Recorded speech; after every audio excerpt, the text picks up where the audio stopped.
बिस्मिल्लाहिर्रहमानिर्रहीम। अस्सलाम वालेकुम।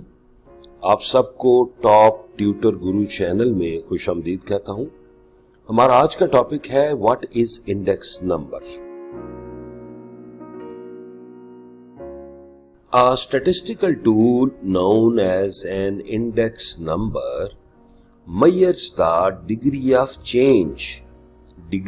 change in a variable or group of related variables over a given time period or between two different circumstances or situations।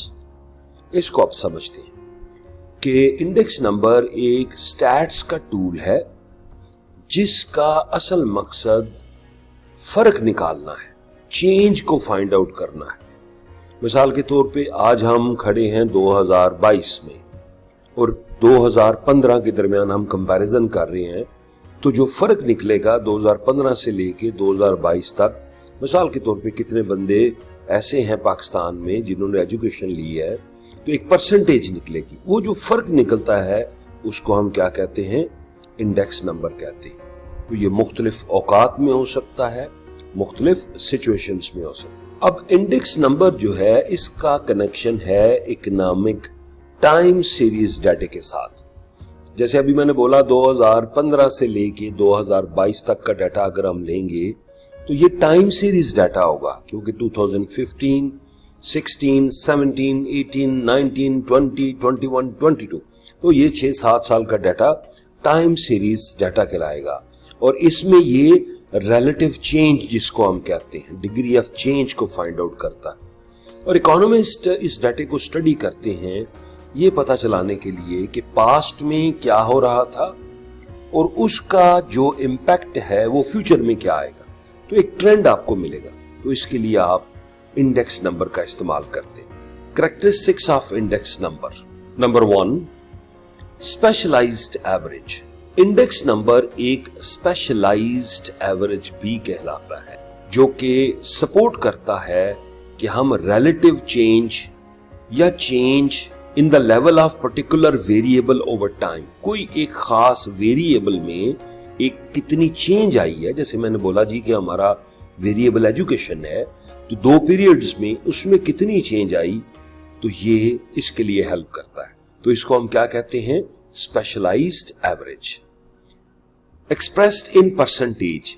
अब हमने magnitude of relative change का पता चलाना है, तो जब हम मैग्नीट्यूड को कैलकुलेट करेंगे तो वो परसेंटेज में आपको इसका आंसर देगा। मेजरमेंट ऑफ रिलेटिव चेंज, ये जो पॉइंट है ये हमें बताता है कि ये रिलेटिव चेंज को मेजर करता है। मिसाल के तौर पे कोई भी प्रोडक्ट है और 2010 में उसकी प्राइस थी 50 रुपए और 2022 में उसकी प्राइस हो गई 150 रुपए, तो ये 2 डिफरेंट टाइम पीरियड्स हैं, ठीक है जी। प्राइस का फर्क आ गया, तो प्राइस का अगर हम डिफरेंस लेंगे तो वो 100 निकलेगा। तो जो 2010 है उसको मैं बेस पीरियड कहूंगा और जो 2022 है उसको मैं करंट पीरियड का नाम दूंगा। तो ये चीज आपने ज़हन में रखनी है, क्योंकि ये टाइम सीरीज डाटा होता है, इसमें बेस ईयर और करंट ईयर को आप लेके चल रहे होते हैं, तो ये फर्क आप निकाल रहे होते हैं। It measures the effect. अच्छा, अब आपके 2 तरह के वेरिएबल्स होते हैं। आपके 2 तरह के वेरिएबल्स, एक जो मेन वेरिएबल होता है जिसे हम लेटेंट वेरिएबल कहते हैं, उसको डायरेक्ट मेजर करना बहुत मुश्किल होता है। अच्छा, उसको मेजर करने के लिए उसके साथ फिर हम इंडिकेटर्स लगाते हैं, आइटम्स लगाते हैं, उससे हम अंदाजा लगाते हैं कि वो जो हमारा लेटेंट वेरिएबल है, छुपा हुआ वेरिएबल है, उसकी क्या वैल्यू है। अब जैसे स्टैंडर्ड ऑफ लिविंग है बंदों का, उसको डायरेक्टली मेजर करना बड़ा मुश्किल है, तो उसके लिए हम ये देखेंगे कि किसी फैमिली की सैलरी क्या है, कितनी अर्निंग है ओवरऑल उनकी, उनका लिविंग स्टैंडर्ड क्या है, वो जॉब कहाँ पे कर रहे हैं उसके मेंबर्स।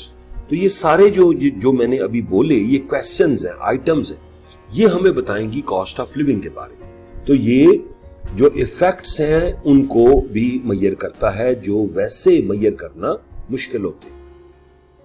अब इधर 2 चीजें हम देखेंगे, classification and types of index number. अगर हम क्लासिफिकेशन की बात करें तो 3 चीजें हमें मिलेंगी। नंबर 1 है प्राइस इंडेक्स। इसको हम कहते हैं यूनिवर्सली यूज्ड इंडेक्स नंबर, जो कि डिफरेंस ऑफ प्राइस जो है उसको मेजर करता है बिटवीन 2 टाइम पीरियड्स।